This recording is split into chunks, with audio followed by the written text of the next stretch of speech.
Selama ini kami cari makan di bakolong hutan, berburu, pancing, setiap hari pangkur sagu, cari makan, biar capek tapi itu sudah kita punya tugas dan tanggung jawab kita sampai hari ini.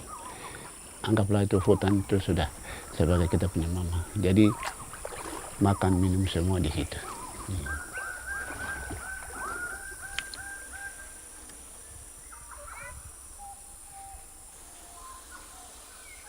Dulu kan tidak pakai uang. Jadi makanan itu semua serba ada. Sekarang dunia uang. Artinya kita mau hidup sesuai dengan di daerah lain yang sudah maju.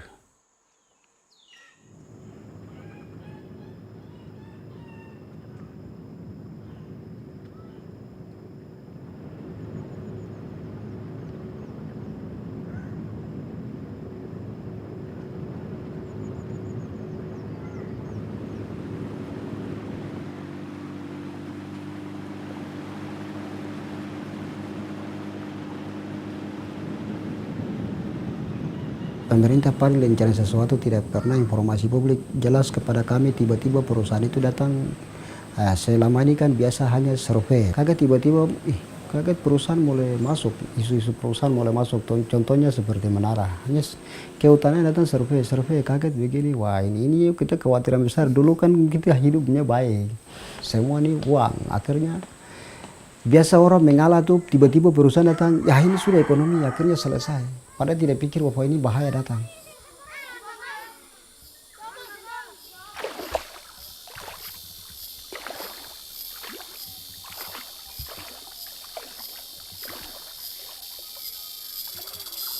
Sekitar tahun 2013 ada tim yang datang. Tidak tahu itu mungkin orang kehutanan, ada 3 orang. Yang selainnya itu polisi. Polisi ada juga intel dari tentara juga ada. Karena mereka lihat di situ ada tentara, ada polisi. Dari pemilik dusun mereka bertanya, ini kok ada kaitan dengan kita punya dusun?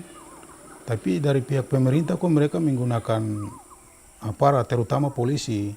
Sosialisasi dengan masyarakat itu polisi dan tentara.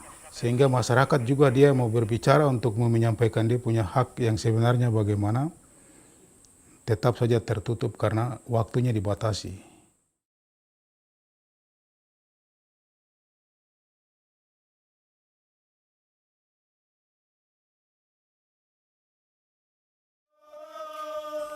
Setelah 1 bulan kemudian ada informasi lagi bahwa siapkan babi, tenda, dan dia punya panitia untuk menerima uang pembayaran tali asi.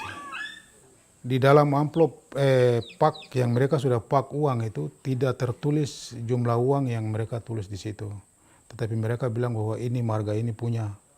Kita di sini kan ada 3 marga besar, jadi mereka katakan bahwa ini marga ini punya, marga ini punya. Tetapi pada umumnya masyarakat tidak tahu bahwa setiap marga itu dia kenanya berapa. Itu tidak tertulis di dalam.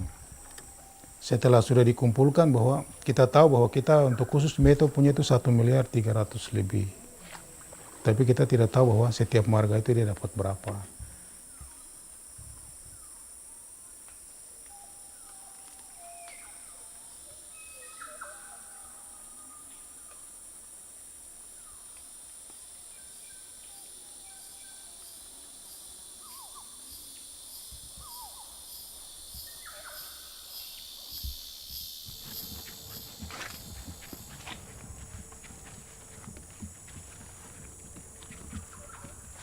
Sebelum adanya perusahaan masuk, rasa persaudaraan, kekeluargaan, dalam kerjasama, selalu gotong royong, tidak membedakan antara satu dengan yang lain. Kita semua adalah keluarga.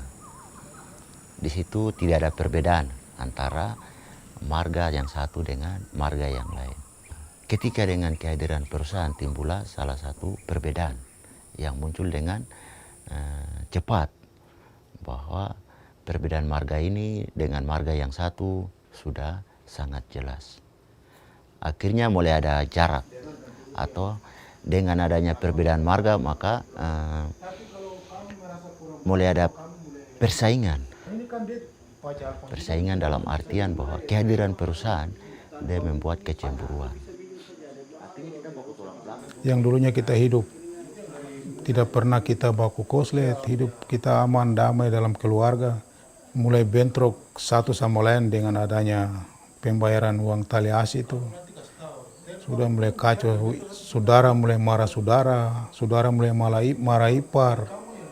Sempat itu terjadi korban-korban yang sampai baku pukul antara saudara dengan saudara. Dari situ mulai baku tidak cocok sampai sekarang.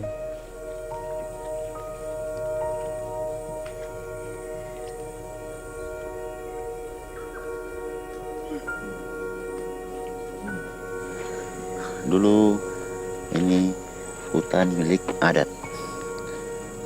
Hutan milik adat yang masih asli.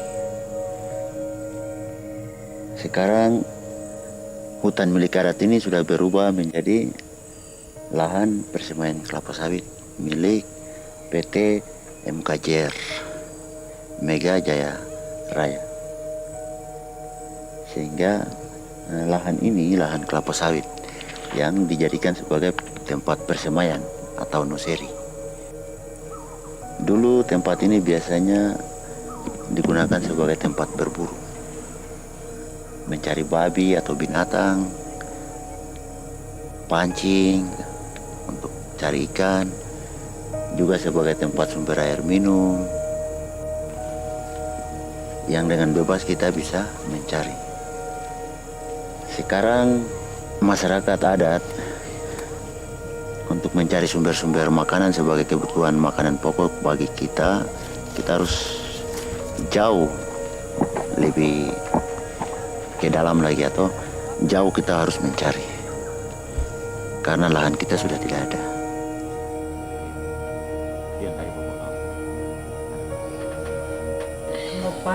Dulu masih di Bagulang hutan kan jalan tuh tidak terasa jalan. Tapi sekarang hutan sudah semangat. Tapi sampai jam 4. Akhirnya hasil kayu, sagu, pokoknya hasil alam yang Tuhan sudah berikan lewat kita, rotan sampai segala macam itu anggaplah itu hasil hutan. Sudah awan jatuh, hancur di tempat, tidak sesuai dengan adat kebiasaan kita. Kami rasa sedih kalau hutan jatuh begitu saja, bagaimana?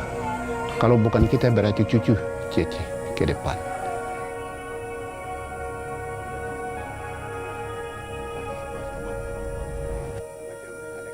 Kesepakatan antara kami marga dengan perusahaan. Dalam hal ini pendidikan, kesehatan, kampung, dalam kampung itu seperti air bersih, perumahan masyarakat, penerangan, itu yang kesepakatan diminta oleh masyarakat.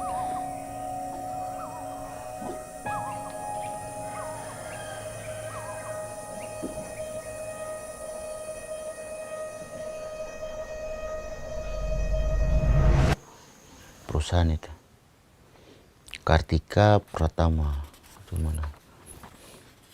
PT ini Mega Jaya Raya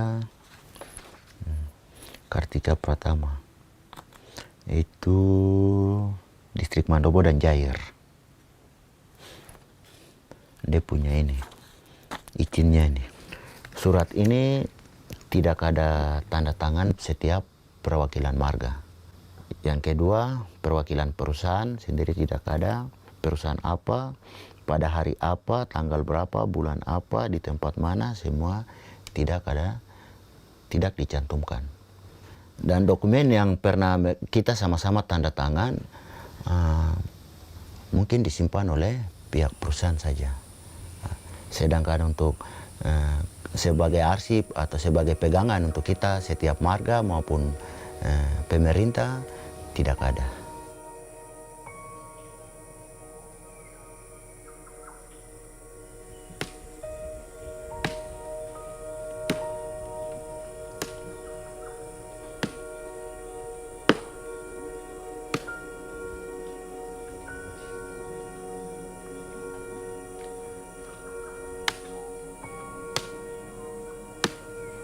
Kita ini masyarakat orang bodoh. Kita punya hidup itu hanya daging sagu, sesuai dengan tradisi kebiasaan kita setiap hari. Tapi dengan adanya perusahaan, kami mau supaya kita bertujuan tuh kita mau sama dengan di daerah lain yang sudah maju. Perusahaan datang maksudnya untuk mengurangi kita punya kebiasaan hidup. Tapi selama ini air minum, lampu, air bersih, rumah bersih, maksudnya kita tinggal sama dengan daerah lain yang sudah maju. Tapi sampai sekarang tidak punya perubahan. Dengan adanya perusahaan sama saja, kita masih hidup tergantung dari kita punya adat kebiasaan kita. Jadi anggaplah bukan perusahaan datang untuk membangun kita, tapi datang untuk tipu masyarakat.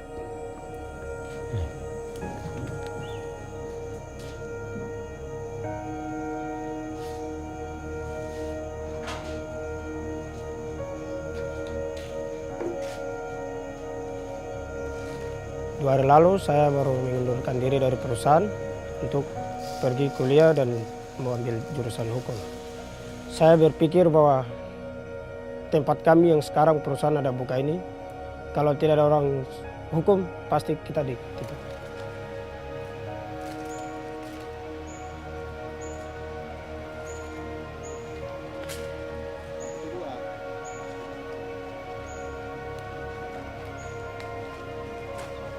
Kalau ke depan-depan mungkin perkembangan zaman, pemerintah mungkin merencanakan sesuatu program bentuk perusahaan dan lain-lain mengancam kita, hutan ini jelas pasti kita korban. Pemerintah Bovendigul atau pemerintah mana saja datang, kami duduk pikir-pikir, wah ini perusahaan bisa masuk hancur kita hutan ini. Akhirnya kami duduk diskusi bagaimana caranya supaya kita hutan ini bisa ada sisa, atau kita bagaimana peta tanah ini. Kita harus membuat peta, dan tujuan daripada peta itu kami buat untuk melindungi hutan, bukan untuk kasih perusahaan. Menurut saya pikir ini hutan masih ada, jelas kita masih hidup aman. Kita gambar peta dan bagaimana caranya peta itu supaya pemerintah harus diakui, termasuk bupati distrik dan juga gubernur harus menyelesaikan peta itu.